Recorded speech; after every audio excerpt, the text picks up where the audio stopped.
my granddad. A great man. He actually invented the triathlon, you know?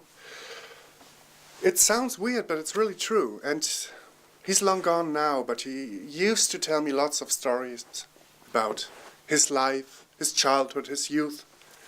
And those stories will stay with me forever. He had the weirdest kinds of stories about vacations. For example, when he was in his early 20s, he and a lot of his friends traveled all over Europe. These were the early 40s, and he went to Poland, Denmark, the Netherlands, France, a bit into Russia, though he never quite finished to go everywhere there. You know, the whole shebang, as far as he could get within Europe. And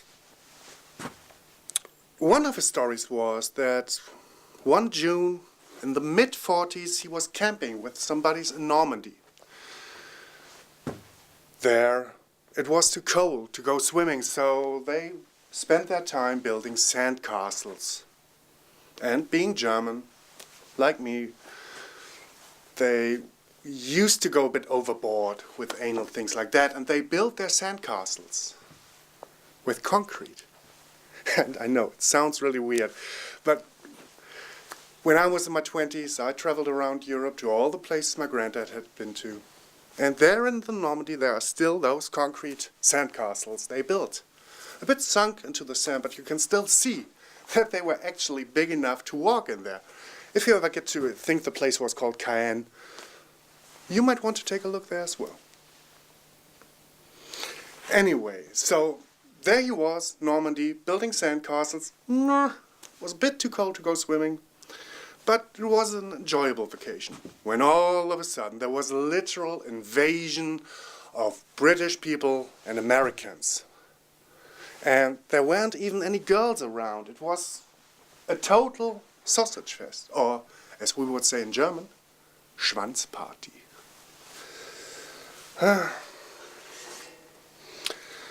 Yeah, so the British seemed to be of the hooligan variety. They were very, very violent. They brought guns, which they apparently kept shooting around. And I think maybe that I should use this opportunity to address that issue that British have with their violent nature. Because why don't you just all do it like we Germans do? You know, we keep our violent tendencies inside. And then when we have to, we just let it out in one big eruption, like once or twice a century. But apart from that, we're rather civil and laid back. Where was I? Yes. The other people, of course, were Americans. And they, too, brought weapons. And it all even happened very early in the morning. My granddad and his friends didn't even get around to putting towels on the deck chairs around the pool of their hotel.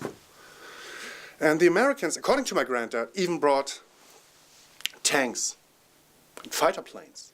But let's face it, we all exaggerate a little when we come back from a vacation. For example, when I came back from my backpacking trip in my early 20s, I used to tell all my friends that I had countless sexual encounters with beautiful exotic women from all over Europe. And, well, for them it must have looked like it was pure shag-ageddon. But, well, of course I did exaggerate. Those sexcapades never really happened. All that happened was that I had nibbled on the ear of one girl, and even she did nothing else in return but scream in an incomprehensible language once she was awoke, once she was awake. Yeah, I know that apparently there was also some war going on around the same time. You know, you hear about it so much on the television, and there are films and stories, but again, all that seems to be an exaggeration. I asked plenty of old people here in Germany, about this war and these stories, and none of them were involved. So it couldn't have been such a big thing. Now, could it? Probably just a few experts abroad in a minor skirmish. Anyway, to make a long story short, my granddad thought it was time to get the hell out of there. So he ran all the way to the Netherlands, jumped into the IJsselmeer, swam through it. Then, once out of there, he stole the bike from some Dutch guy and rode the fuck back to Hamburg, ending his vacation.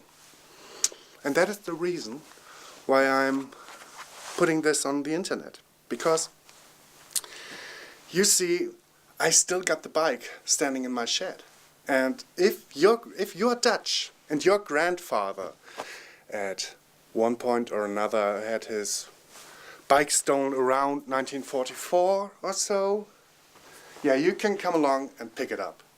As I said, it's in my shed and it's still in perfect working order. Because, well, of course it is. It's a German model.